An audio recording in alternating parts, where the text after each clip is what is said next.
What's going on, everyone? So yesterday we got news per Shams that 7-footer Christian Koloko is finalizing a return to the NBA. Los Angeles Lakers are frontrunners to sign him among the Raptors, Clippers, and Spurs. Sources tell The Athletic. Koloko is awaiting clearance to play from NBA's fitness panel. However, he is eligible to sign now. Now, I want to talk about, kind of break down for Koloko. No, I did a video on the news over on As It Stands Lakers when it first came out, but I want to kind of go more in depth with Christian Koloko and talk about if he's really worth it for the Lakers. Now, right off the bat, obviously the Lakers have a need for another big man, but that doesn't mean that they should just get any big man, right? Like, especially one that has so many question marks as Koloko. Now, I really like Koloko. Shot blocking big man, that can rebound, do a little bit of things, but he's a project big. He was a project big when the Raptors got him, and he didn't play all of last year. Now, it wasn't to his own doing. It wasn't like he took the year off. He was dealing with blood clots and ended up having to sit and miss the year. But that is a problem because that means he didn't play an entire season.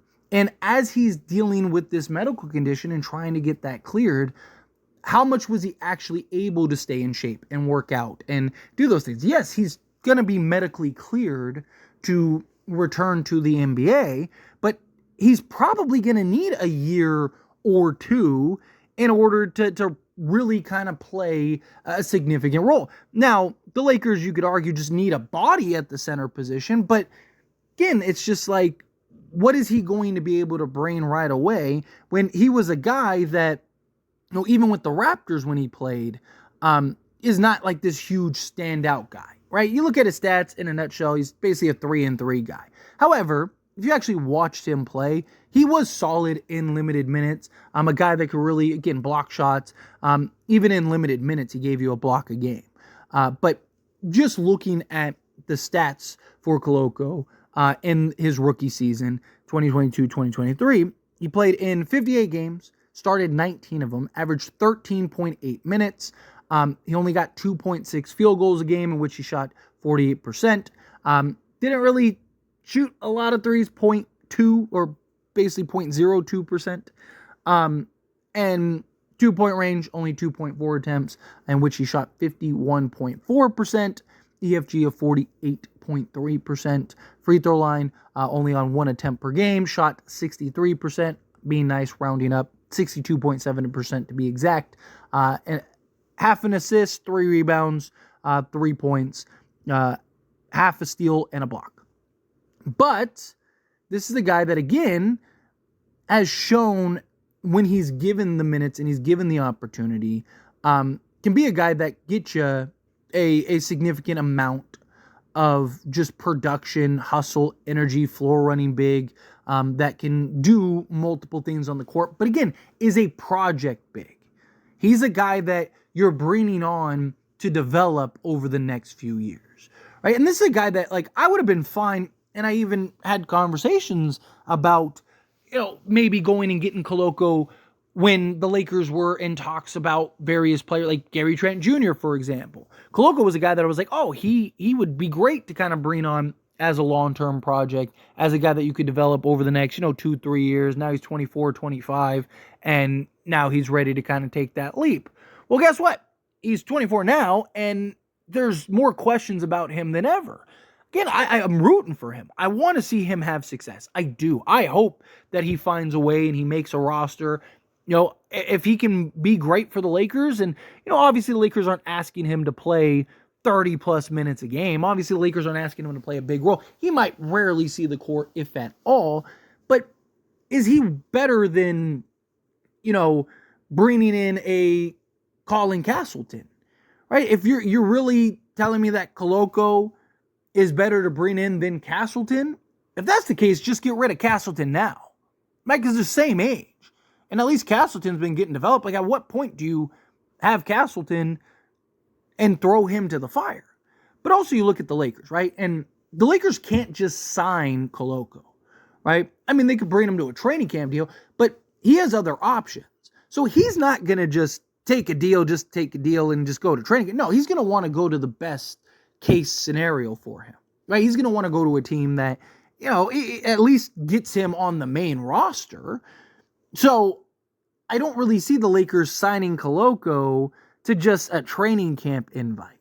I think bare minimum it'll be a two-way deal, which is that something that Koloko is going to want, especially if a team, like the Spurs, let's say, are like, hey, we'll just bring you onto the roster and let you grow and develop for a year or two. Right? We'll get you, some sparing minutes here and there, 10 to 15 minutes on average, right? Like, I think that the Lakers could end up being in a position where they can get it. But also, okay, obviously Christian Wood is hurt right now. He's expected to miss the first month of the season. Now, he's supposed to be reevaluated. Keep in mind, that doesn't mean that he'll be back in 8 weeks, right? He's just going to be reevaluated. I mean, Christian Wood could miss 2-3 months. But are you trading Christian Wood and a second to bring in Koloko, who knows if he's even really able to play? Who knows if he's even really able to make a significant impact in any way? Christian Wood, when healthy, if you can be patient and let him get healthy, then Christian Wood could be hugely impactful. Again, you're talking about a guy that was 17-7 before he came to the Lakers. I know last year he was a bit of a disappointment, but I don't think that was all on him. I think a lot of that was Darvin Ham and just not properly slotting Wood in the right positions.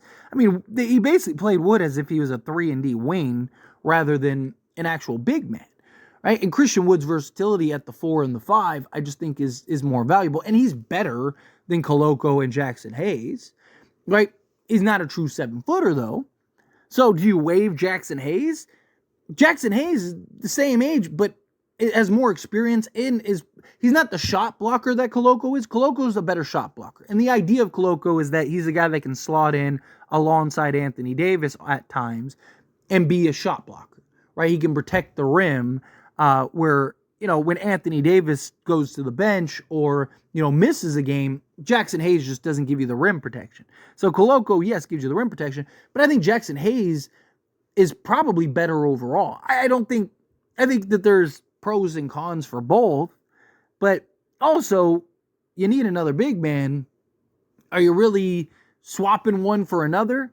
And does this mean you're not trading for Valanciunas anymore? Because if you go and trade for Valanciunas, unless you're adding Jackson Hayes to the deal, right now Koloko's your 4th center at that point. So at that point, you might as well sign him to a two-way deal. Doesn't make any sense to have him on the actual roster if he's going to be your 4th center. I mean, how many centers do you need? And yes, Anthony Davis does want to play more 4, but he's not saying I don't want to play the center at all. He's just saying I just don't want to spend 40 minutes at the center position. So even Koloko being, your 3rd full-time center, he's never going to see the court, right? So you're going to give up a second or 2 seconds to bring in a guy that is probably never going to see the basketball court. It doesn't make sense. It doesn't add up, right? Again, I like Koloko. If you can bring him in on a 2-way, do it, right? If the Lakers can do another trade, like let's say the Lakers do the Jeremy Grant trade, right? Then yes, bring in Koloko at that point, right? Like you have a raw spot, you're going to have a need. Koloko comes in, boom, now you got that center that can, play alongside Anthony Davis. He's a guy that you can grow and develop over the next few years. I mean, Koloko could be, I believe Koloko in 2-3 years could be your starting center. I think he has the tools, he has the talent. You saw it if you watched the Raptors. It's a guy that, again, can run the floor well, has good instincts, has good discipline on the defense. Like, something that I've talked about with, Jackson Hayes is his lack of discipline, particularly on the defensive side. Koloko does a much better job on the defensive side of things of being disciplined. He's a much better shot blocker. He has a really good feel and just better timing, right? So Koloko coming in, being just like that rebounding, shot blocking big that you can slot alongside Anthony Davis. Yes, I think that's perfect. And that's a guy that makes a ton of sense for the Lakers. But again, you're talking, like I said, 2-3 years from now. Not talking about right now. Now, look, everybody kind of evolves differently, right? Everybody kind of, you see guys that you think will be 3-4 years out, and really it's like 2. Or they just need a good solid year of real playing time and consistency, and you just all of a sudden you see that strides in those leaps.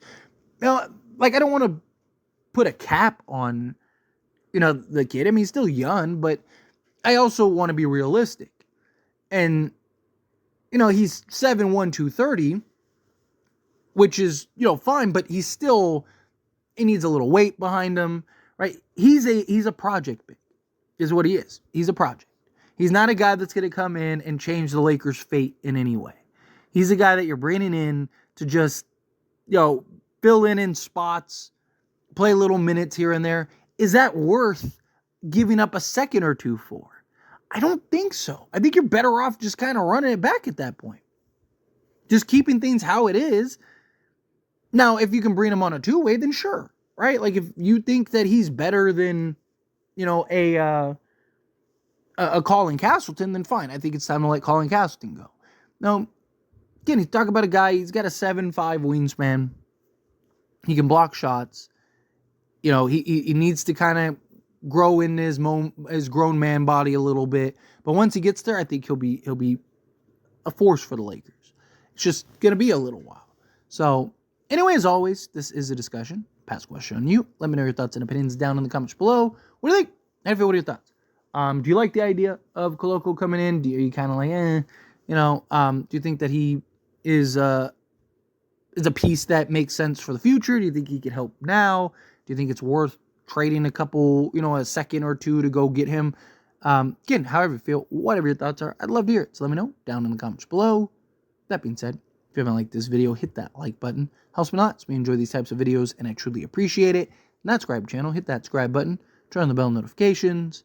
Appreciate y'all. See you in the next one. Thank you.